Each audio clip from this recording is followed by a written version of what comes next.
जय हिंद दोस्तों। स्वागत है आपका अपने यूट्यूब चैनल मैथ मैजिक मस्ती पर। मैं हूं मनोज गोदारा। आज हम अगला पार्ट करने जा रहे हैं बीजगणित का। देखिए, ये वैसे तो संख्या पद्धति का भाग है। ये जो मैं सवाल करवा रहा हूं ना आपको, वैसे तो ये संख्या पद्धति का भाग है, लेकिन मैं आपको बीजगणित में इसलिए करवा रहा हूँ क्योंकि इसकी समीकरण बनानी पड़ती है। समीकरण बना के फिर हल किया जाता है। तो मैं आपको इसके साथ ही समझा देता हूँ, क्योंकि संख्या पद्धति में फिर जब आएंगे तो इस प्रकार के सवाल हम और ले लेंगे। ठीक है, देखो सवाल क्या है कि किसी संख्या में 12 जोड़ने पर 43 प्राप्त होता है। कितना प्राप्त होता है? 43। तो वह संख्या ज्ञात कीजिए। मान लो कोई संख्या कितनी है, x मानेंगे हम। x में ये संख्या में 12 जोड़ने पर, यानी कोई संख्या है, पता नहीं कौन सी है, हम मान लेते x है। तो x में 12 जोड़ने पर कितने प्राप्त होता है? जो प्राप्त होता है वो बराबर के में इस साइड में लगाया जाता है, यानी 43 प्राप्त होता है। कोई संख्या है, उसमें से 12 जोड़ने पर 43 प्राप्त होता है। तो वह संख्या कौन सी है तो बताइए। ये तो पहला सवाल है, इसलिए एकदम इजी लिया मैंने। ठीक है, तो x प्लस 12 बराबर 43 है, तो हमारी ये समीकरण बन गई है। तो x के बराबर 43 तो है ही। ये 12 प्लस में है, बराबर के इस साइड में जाएंगे तो माइनस में हो जाएंगे। 43 माइनस 12, तो x की वैल्यू क्या आ गई? 3 में से 2 1 और 31, यानी वह संख्या कौन सी होगी? 31 होगी। ठीक है, अगला सवाल है किसी संख्या के 4 गुणे में, कोई संख्या है उसके 4 गुणे में 5 घटाने पर 27 प्राप्त होता है।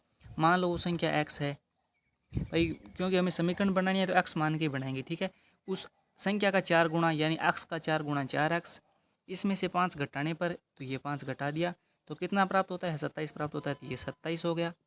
आई बात समझ में?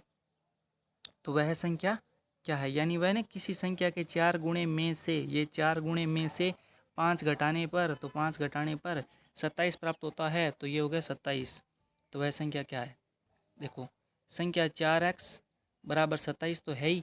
ये 5 माइनस का है, इस साइड में आएगा तो प्लस का हो जाएगा। तो 4x बराबर 27 और 5 कितने हो जाते हैं? 32 हो जाते हैं। तो x के बराबर 32 तो है ही। ये 4 गुणा में इस साइड में आया तो भाग में हो गया। 32 में जब 4 का भाग देंगे तो 8 होगा, यानी वो संख्या 8 है। अब देखो सवाल क्या है, किसी संख्या के 4 गुणे में, मान लो वो संख्या, हमारा उत्तर 8 है, संख्या ज्ञात कीजिए। हमारा उत्तर कितना है? 8 है। तो 8 का 4 गुणा यानी कितना हो जाता है? 32 हो जाता है। 32 में से 5 घटाने पर, यही तो 5 घटाना है, तो ये 5 घटाने पर हमें 27 प्राप्त होता है। अतः हमारा सवाल सही है। ठीक है, अगला सवाल क्या है कि किसी संख्या में के 5 गुणे में संख्या का दुगुना जोड़ने पर 42 प्राप्त होता है। देखो सवाल थोड़ा सा समझना है क्या है। आप ये सोचोगे कि सेम सवाल है, दोबारा पहले जैसा ही दोबारा क्यों करवा रहे, लेकिन सेम नहीं है, थोड़ा सा अलग है। क्या? किसी संख्या का 5 गुणा, यानी संख्या x है तो उसका 5 गुणा हो गया 5x। इसमें संख्या का दुगुना, यानी वापस वही संख्या उसका दुगुना जोड़ना है। दो नहीं जोड़ना है, संख्या का दुगुना जोड़ना है, यानी जो संख्या x है उस x का दुगुना जोड़ना है, तो हमें 42 प्राप्त होता है। तो वो संख्या क्या है? 5x और 2x हो गए 7x बराबर 42। तो x बराबर 42 में से 7 का भाग देंगे तो क्या हो जाएगा? 6। हमारा उत्तर 6 है। तो हम अगर सवाल में सत्यता की जांच करें तो क्या 6 सही बैठता है? 6 का 5 गुणा, 6 का 5 गुणा हो गया 30, और वो सेम ही संख्या का दुगुना अर्थात 6 का दुगुना 12 बराबर 42 प्राप्त होता है। अतः हमारा सवाल सही है। समीकरण बनानी पड़ती है, समीकरण से के बिना कुछ नहीं होगा। समीकरण बनाने सीख जाइए, इस प्रकार के सवाल एकदम इजी हो जाएंगे। देखो अगला सवाल क्या है, 3 क्रमागत संख्या का योग 27 है। क्या दे रखा है? 3 क्रमागत संख्या का योग 27 है। तो संख्या ज्ञात कीजिए। पहले आप सवाल को पॉज कीजिए और पहले हल कीजिए, समीकरण बनाइए, सवाल को हल कीजिए, फिर मैं बताऊंगा। दोस्तों अभी तक आपने अगर हम यूट्यूब चैनल को सब्सक्राइब नहीं किया, सब्सक्राइब ज़रूर करें और अपने दोस्तों में शेयर ज़रूर करें। मैं हर प्रकार के गणित की वीडियो डालूंगा। धीरे धीरे सब गणित का जितना भी मैटर होता है सब मैटर इस चैनल पर उपलब्ध मिलेगा आपको सबको। ठीक है, देखिए क्या है कि 3 क्रमागत संख्या का योग 27 है। क्रमागत यानी जो पहली संख्या है उसके अगली ही संख्या और उसके फिर अगली संख्या, इन तीनों संख्याओं का योग होता है 27। तो हमें नहीं पता ये 3 संख्या कौन सी है। तो मान लो मैं पहली तो अक्स मान लेता हूँ, पहली संख्या क्या मान लेता हूँ मैं? अक्स मान लेता हूँ। तो दूसरी संख्या क्या होगी?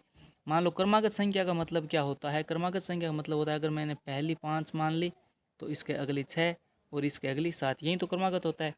अब मान लो ये 5 है, इसकी जगह जब ये 6 है तो ये मैं 5 प्लस 1 लिख सकता हूँ ना, ये 6 हो गई हमारी।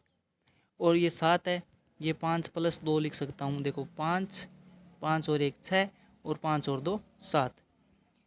मतलब मैं इस प्रकार लिख सकता हूँ अगर इस प्रकार का सवाल आए तो हमने पहली संख्या क्या मानी है, हमने पहली संख्या मानी है x, तो दूसरी संख्या होगी x प्लस 1। भाई पहली तो हमने x मान ली और दूसरी होगी x प्लस 1 और तीसरी क्या हो जाएगी x प्लस 2। यही तो क्रमागत होगी, क्योंकि ये जो मानी है इसके अगली यानी 1 जोड़ेंगे तो ये आएंगे, और इसके अगली यानी इसमें जब 2 जोड़ेंगे ये आएगी, और अगर इससे हम अगली माने तो ये x प्लस 1 ये तो खुद है ही, और इसमें जब अब 1 और जोड़ेंगे तभी तो ये आएगी, तब 1 और 1 2 हो जाता है x प्लस 2। ये 3 क्रमागत हमारी संख्या हो जाती है इस प्रकार।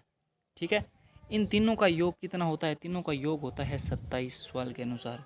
तो हम मान सकते हैं क्या कि अक्ष एक तो ये अक्ष है, एक ये अक्ष है और एक ये अक्ष है, ये हो गई 3 अक्ष मिलकर, प्लस में 1 और 2 ये 3, ये हो गई बराबर 27।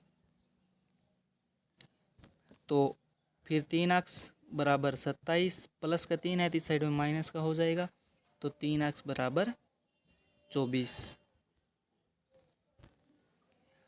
अब x के बराबर 24, 3 इसमें भाग चला जाएगा क्योंकि वहाँ गुणा में है, तो ये 8, ये 24, अर्थात x के बराबर 3 आया है। हमने माना था x प्लस 1 और x प्लस 2, यही तो संख्या मानी थी। तो x के बराबर 8 है तो 8, x प्लस 1 अर्थात 9, x प्लस 2 अर्थात 8 प्लस 2 बराबर 10। तो इनका योग कितना होता है देख लो, 9 और 8 17, 17 और 10 27, अर्थात हमारा क्वेश्चन है सही है। अगला सवाल है 3 क्रमागत विषम संख्याओं का योग 39 है। देखो सवाल तो वही है क्रमागत, लेकिन यहाँ पर नाम लिख दिया है विषम। विषम अर्थात 5 7 9, यही तो विषम होगी, यानी 5 6 7 ये विषम थोड़ी हुई, ये तो क्रमागत संख्या हो गई है। अगर विषम वर्णानी संख्या लिखनी है तो 5 7 9 इस प्रकार होगी। तो हम कह सकते हैं कि ये तो 5 है, ये 5 प्लस 2 है और ये 5 प्लस 4 है। इसी प्रकार हम विषम लिख सकते हैं क्रमागत। तो इस 5 की जगह जब हम x मान लेते हैं तो यहाँ पर हो जाएगा x प्लस 2 और x प्लस 4, यानी x प्लस 2, एक तो ये संख्या हो गई, एक ये हो गई और एक ये हो गई x प्लस 4। अब आगे देखो इसका योग कितना हो जाता है, 39 हो जाता है, तो बराबर ये 39 हमारा योग हो गया। अब एक ये और एक ये हो गए 3 x प्लस 2 और 4 हो गए 6 बराबर 39। तो 3 x बराबर 39, ये 6 प्लस के है तो इस साइड में माइनस के हो जाएंगे, तो 3 x बराबर 33। x के बराबर 33/3 अर्थात कट गया तो फिर कितना बचा 11, अर्थात पहली संख्या हमारी 11 आई है। तो हमने यही तो माना था x प्लस 2 और x प्लस 4, अर्थात एक संख्या हमारी 11 है और एक 11 और 2 13 हो गई और एक 11 और 4 15 हो गई। तो योग देखो इसका कितना है, 5 3 8 और एक 9, 1 2 और 3, ये हो गया हमारा 39। तो इसी प्रकार आगे भी मैं इसी प्रकार के सवाल लेकर आता रहूँगा।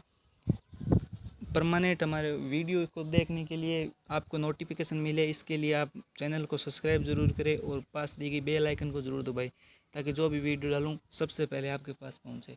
धन्यवाद। जय हिंद, जय भारत।